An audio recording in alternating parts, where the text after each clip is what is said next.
And welcome to another episode of the Dawg on It Trucking Podcast. My guest this week is none other than Mr. Nelson from Halifax. Nelson, come on in and join us. There we go. How are you doing, my friend? I'm doing very well, Chris. How are you? Excellent, excellent. What's the weather like today in Halifax on December 2nd, I think?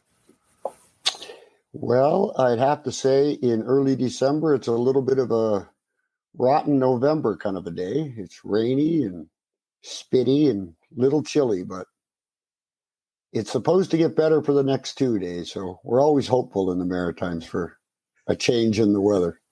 Well, we all get changes in the weather, and right now I had to shovel and everything else yesterday. But Nelson, what's the name of the company that you are running? Contingency Safety Solutions. And what the heck does Contingency Safety Solutions do? Well, we are an occupational health and safety training company, and we also offer occupational health and safety management systems and implementation. That's what we do. How does occupational health and safety relate to trucking? Well, there's, I guess to step back a little bit, Chris, my first experience with truckers and trucking was I had to lie about my age at 15 years old to get a job in a Truckers Inn motel with a lounge, restaurant, steakhouse, laundry service, 110 room in Dartmouth, Nova Scotia. And I worked the 4 to 12 shift every day, and I got to see and learn a lot. I've kind of been involved in and around it most of my life. And I think of all the industries, the industry that faces the most perils on a daily basis is trucking. And sorry, why do you think on a daily basis we face the most perils, as you said?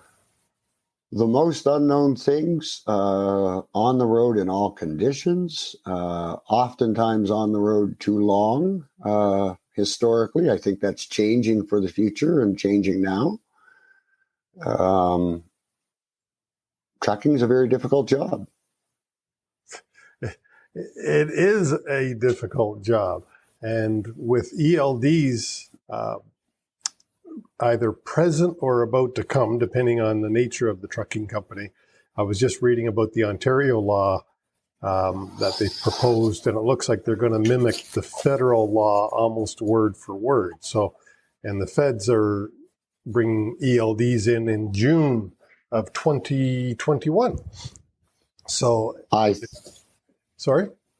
Go ahead. No. Yeah, and of course, if you're an American carrier, if you're a Canadian carrier that goes to the States, you've already had ELDs for quite some time. So ELDs, I think, have improved the hours of service, compliance, and improved the work environment.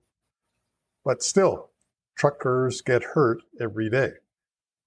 Yes. I agree. And I'm a very big proponent of ELDs. I think it's a great idea. I think it's essential. I think it protects the public, it protects the driver, and ultimately protects the companies and their insurance providers.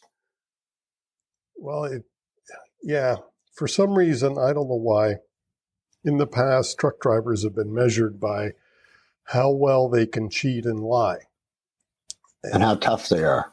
Yeah, exactly. And unfortunately, that has caused some crashes and cost lives and injuries and everything else. So what is it? Where do you service? What area do you service mostly? Predominantly Atlantic Canada, but we're also growing and entering, like everybody is today, the digital online training world, and we're working with partners in the trucking world to add our courses to their lineup. And I'm not sure if it's okay to mention this, but We've recently signed on with Carrier's Edge. We think they're an incredible organization. We're very impressed. Their platform's really amazing. It's well done. And we look forward to participating with them and actually promoting their platform and our services on a regular basis. Sorry, I'm just scrambling to make a note. I'll put a link in the show notes to the interview I did with Jane. Jane is the co-founder of Carrier's Edge, and she appeared on the podcast some weeks ago. So I'll put a link in the show notes for that. I agree with you. Carrier's Edge is an outstanding company, and I too have partnered with them for some of their services. So tell me more about what you're putting on the platform and how that will affect trucking companies. Well, initially, we're going to try to work in the areas of one, an introduction to occupational health and safety on a federal level, due diligence and the standard applied, and third, creating a safety culture. And we are really interested in working with some of the small to medium trucking companies.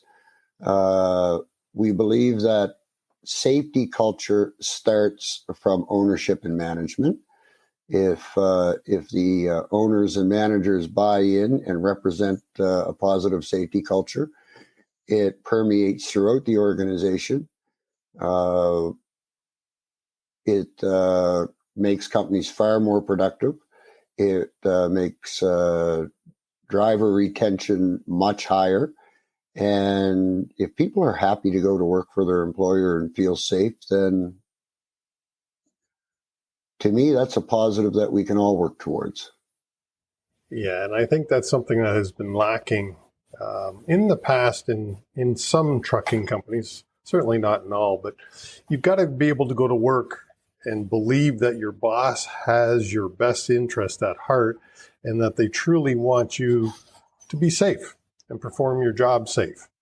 And moving the freight is a secondary exercise to the employee's safety. So how is this going to work on Carrier's Edge? When do you think your first offering is going to be available? And then how is it all going to fit together for a trucking company? Because you said this is going right across Canada, basically. Well, we're hoping to, and we're hoping to work into some of the cross-border training as well going forward as we develop our training programs, to cater to the trucking industry and some of the issues that they're running into, especially in today's world where there's lots of issues at the border with the pandemic concerns that are happening right now. And there's a lot of political turmoil at the borders right now. So, and the truckers are feeling the brunt of this, and the trucking companies are paying for it and feeling the brunt of it. So we are in the process right now of digitizing these 3 courses. We hope to have them done before Christmas, ready for the new year, and added to. What are the courses? The courses are an introduction to occupational health and safety, a federal introduction. So it will encompass all the regions of Canada, a due diligence and the standard applied for businesses and their legal obligations. And we are creating a safety culture course together. Awesome. And we're going to add those to the program. As long as Carrier's Edge approves everything, they have a pretty high standard for what they add to their program. So, yeah, no, that sounds awesome because I'm not aware that there's anything like that on the platform right now. No, and that's why we went through their platform, and we didn't want to copy anybody. We don't want to try to take anybody else's business that's already operating successfully on that platform. That's not our intent. Our intent is to work with the trucking industry and fill voids and gaps where our expertise allows us to, really.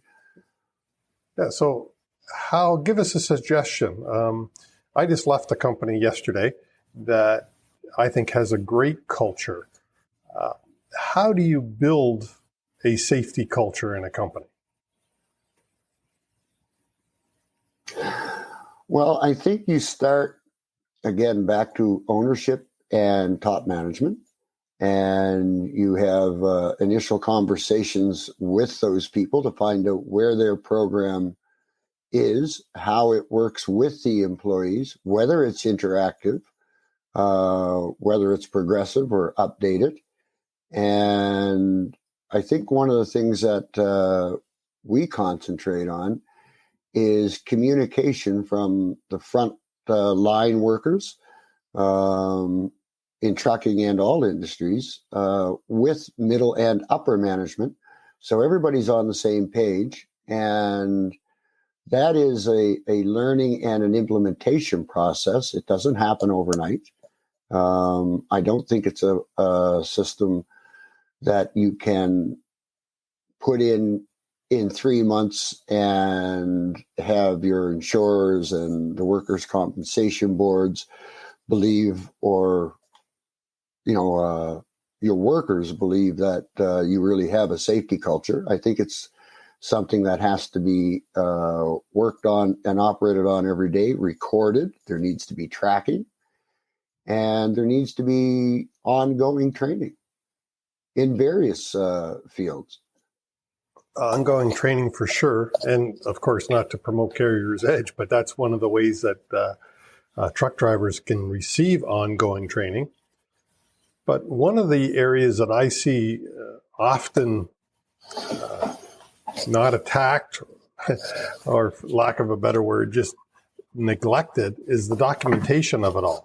I was at a carrier recently, and we were talking like, do you do monthly building inspections? Yep. Do it every day or every month. And I look at my fire extinguishers, and I actually looked at a fire extinguisher, and sure enough, there was initials there. I said, then what documentation do you have to show what defects you found? And of course, they had none. Do you help out in areas like that as well? Well, yes, a lot of this comes down to the effectiveness of your JOSH committee, your Joint Occupational Health and Safety Committee, and its relationship to management. In my opinion and my experience, I've sat on many, I've led a couple, I've created a couple, and I've been in situations where management was very responsive and reactive to workers and safety concerns. And I've been in situations where we were just to meet once a month and rewrite our list. One of the things that I found that worked when we did implement a program is what you mentioned, is when we documented. And we documented our meetings, we documented our inspections, our equipment, our building, our safety practices. It always seemed to work better. But it was always dependent on management and ownership being involved and taking it seriously. And I think that's changed to a great deal in today's culture. And I think people understand that a safe workplace is a healthy and profitable workplace today. So I think there's lots of opportunity for us to work with companies. And I think there's a lot of companies that want and need that kind of service, personally. Well, first of all, I mean, when I go into my clients, typically 50 trucks and less are the size of my accounts. And if I ask them about Joint Health and Safety Committee, they often look at me as if I have two heads. So yes. What size of company is required to have a Joint Health and Safety Committee? In our region, 10 people. Okay, I believe it's different because I always thought it was 20. Is that a federal standard, or are we? I believe that's a provincial standard here. Okay. That in Nova Scotia, it's when you reach 10 employees, you're required to have a health and safety plan and an occupational health and safety committee. All right. And those employees who work remote, such as truck drivers who very seldom show up at the sites, are they counted in that number? That I'm not sure, Chris. That's a very good question. And there may be caveats to that based on the trucking industry, but that's something that I have a conversation this week with the Trucking Association of Nova Scotia, and it's certainly a question I'm going to pose to them because you've kind of caught me with my proverbial pants down on that one. I don't know. And I didn't mean to. No, that's good. It's my understanding That's that good. all employees count, no matter where they work. That's the whole idea. And in particularly truckers who are probably 80 or 90% of their time is remote. Yeah. They spend very little time in a terminal or, if they're at a loading dock, it's somebody else's normally. It's a great question, I think, nowadays to ask the Trucking Association because I think in the future, we're going to have a lot more office people working remote as well. Yes, as I am today. Right. Well, I mean, with COVID, we've changed. The way of office work has changed. So, but anyways, going back to joint health and safety committees, I really believe this is a neglected area of many trucking companies. And it's my understanding in Ontario, at least, trucking companies with 20 or more employees have to have a joint health and safety committee. And I believe they count Driver Inc. drivers in that number as well. That I'm not sure of. But it would be interesting to know if they count Driver Inc. I'm going to ask the question. I will pose the question this week when I have my conversation. All right. And can you... Because I'd like to know too. Yeah. Well, get back to me with the answer because when this goes live on Friday, as you update me, I can put the answer in the show notes and update the Okay.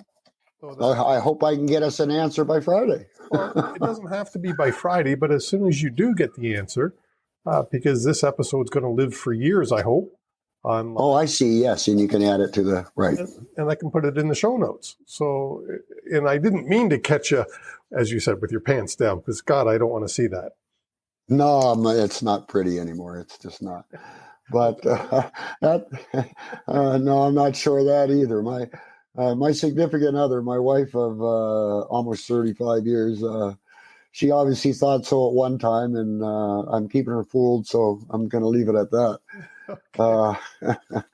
But no, Chris, one of the reasons we have these conversations and I became so interested in your podcast is because of one, the casual nature of the conversation, and two, I find in every podcast I've watched so far, there's questions posed that do make you raise your eyebrows from both sides, from yours and from the guest side. And that's if we're going to improve and we're going to teach safety culture, then we have to be open to learning too. So you'll never shock me or embarrass me by asking me a question I don't know. There's lots of them that I don't know the answer to. And I appreciate that because I really believe the best experts in every field don't know it all. And when you recognize that, hey, I don't know that answer, but I know where I can find it out. That's one of the reasons you're a trusted expert, because they believe that you just don't shoot the from the hip. You know what I mean? You find out the answer first before you lead a client down the wrong path. Well, and I think and hope that's one of my talents is I'm reluctant to give out an answer or an untrue answer or make up an answer on the spot. And I try my hardest to surround myself with intelligent, respected people in industry and network that way. And I learned very early in my life in business, and especially when I stepped out on the road in sales, stepping into somebody's shop and pretending I knew more than them wasn't very successful. So I was the first one to say, I'm not sure, let me find the answer, and then search for someone who really knew the answer. And that's always worked pretty well for me. So, and that's what I'm trying to do in the trucking safety business and work towards helping these companies become not only safe, but operational, because my understanding, Chris, if you don't mind me changing the topic a little bit, is the insurance providers are starting to tighten up what they expect and what they'll accept for safety programs with companies going forward. And they're looking for programs that are in place, operational, and effective, not somebody who runs out and gets a program in place for 3 months ahead of their insurance audit. And you might get away with that once, but you might get rated for it. And if you try it twice, you will get rated or refused. And that's what I've been learning through webinars and podcasts. And actually, that's one of the conversations that initially opened up, I believe, and the reason I found out about Carrier's Edge was your podcast with Jane initially. Well, I'm glad that it did something. Yeah. And in regards to the insurance companies, you're absolutely correct in that the insurance industry has gotten much tougher. Currently, they are putting more trucking companies out of business or into financial hardship than the local DOT or Department of Transportation is, because they've really tightened up. And yes, they want to see safety measures much more than just safe driving now. They are asking the health and safety committees and what are you doing for employees, health benefits, many different things. And as you mentioned, what are you recording? Yeah, the documentation. This is what you've got to show that auditor.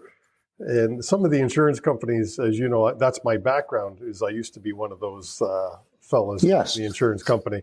And I, as much as I never called it an audit when I worked for them, what would you call a visit from somebody who can greatly affect your insurability, whether you actually get insurance or not, and greatly affect your premium if you're offered insurance?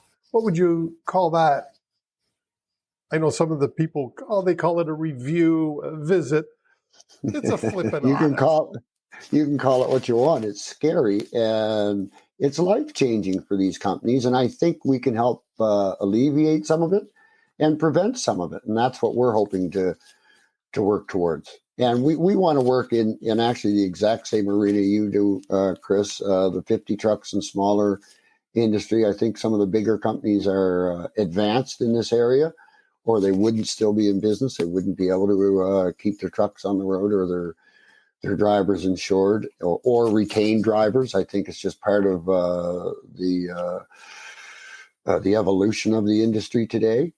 But some of the small trucking companies have a little more difficulty with that. They struggle a little more with revenues at times as well, and it can be pretty scary for them from their perspective. And every time there's a change in legislation or a change in politics, sometimes it seems to affect the transportation industry. It's huge things.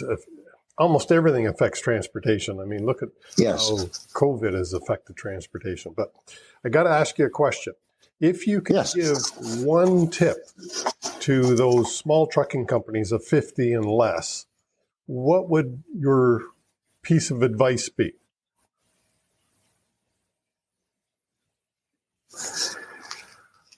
I guess, and geez, I hate to sound like it comes out of a book, but embrace safety. It makes your company more profitable. Your customers recognize it. Your drivers and employees recognize it. And you get loyalty from all of the above when it's fully represented. People are observant. I think that's well said. I think that's perfect. You've got to embrace it. And then from our point of view, you also have to document it so that you can prove that you did what you say you did. Because a lawyer friend of mine once told me about the 3 Ps: policies, procedures, and proof. And he said, which one do you think I lack when I go to court? Right. It's number 3, always. And And we're all reluctant, especially people who work in the blue collar world and work hands on and aren't always in front of a computer or around paperwork. This is a little bit of the challenge that's to be bridged to make this more accessible, easier. I guess if it involves everybody and it's not laid at the end on the driver alone, and it's at every level through administration and management and ownership. Driver compliance, I think you're going to get rogues in every industry, of course, but I think for the most part, driver compliance and driver participation will follow suit. Yeah. That's my personal belief. I agree.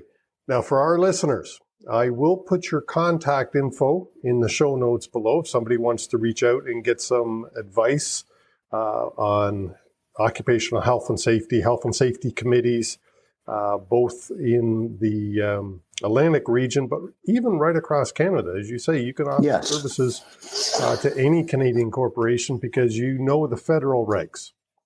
Yes, and we can certainly offer our occupational health and safety management systems to companies regardless of their level of safety maturity. We can integrate with their system, help them grow their system, make proper recommendations to their system, and then help them implement their system, including their safe work practices, their operational practices, show them how to write them properly, how to record them, as you say, properly, documentation. And it's not a once over thing where you have a couple of meetings and then it's over and everybody's magically cured. This is a thing where you work with the company over a year and 2 years and become a resource for them. And really, as I've mentioned in the past, Chris, I may have said it to you, if we do our job right, we kind of work ourselves out of a job with each company eventually. Yeah, and that's right. Once you set the processes up, very similar to what I do, and I'm not a health and safety expert. I like to think of myself as the safety and compliance expert. I know National Safety Code and SMS and that stuff. Your area, I don't know very much about at all. And it's a totally distinctive area. Nelson, what else do we need to know about either you or your company before we wrap this up? Well, a little bit of history. One of the reasons that pushes me into this area of safety is my middle child, oldest daughter, entered the trucking industry at 20 years old. And for 5 years, she drove a tilt deck tow truck, about 30% roadside and about 70% equipment delivery to construction and industrial sites. Did a few runs back and forth to Ontario and Quebec. And I was worried every time she went out the door. And in all conditions. And she, to make a living in it, she had to work almost 70 hours a week. That's a little bit of a thing in my, a little bone that I have with not the trucking industry, but industry around the trucking industry. My understanding is that rates are going to go up in the future, and I believe that's a good thing. She left the industry after 5 years, a little bit because of safety, and she got scared a couple of times. And now she's just taking her third block of apprentice electrical. But that's what spurred me into this, along with some of my best friends over the years are safety trainers and very experienced ones. And my top two trainers and one of my partners between them have over 75 years of industrial, commercial, construction, offshore and onshore oil and gas, and international training experience. So that's who I draw on for my expertise. I've never taught a training course in my life, but since 1999, I've been on every occupational health and safety committee and involved in safety and taken every safety course that they would allow me to take. So big proponent. And years ago, I owned a restaurant where we had so much safety, it was crazy. We had food safety and knife safety and spill safety and burn safety. And it's just always been there, Chris. That's perfect. That's us, really. Nelson. So for anybody that's listening and watching, first of all, I'd like to say thank you. Nelson's contact info is in the show notes below, and you can reach out to Nelson and he would be happy, I'm sure, to get an email or a phone call from you. Nelson, We I want to certainly thank would. you for coming on the show. Thanks so much. Thank you very much, Chris. It's been an absolute pleasure. Thank you. I hope you loved the show as much as I did. Please leave us a like, a thumbs up, a review, a comment, a rating if it is in your heart. Thank you so much. And I do really appreciate your time. And join us again next week for another exciting interview.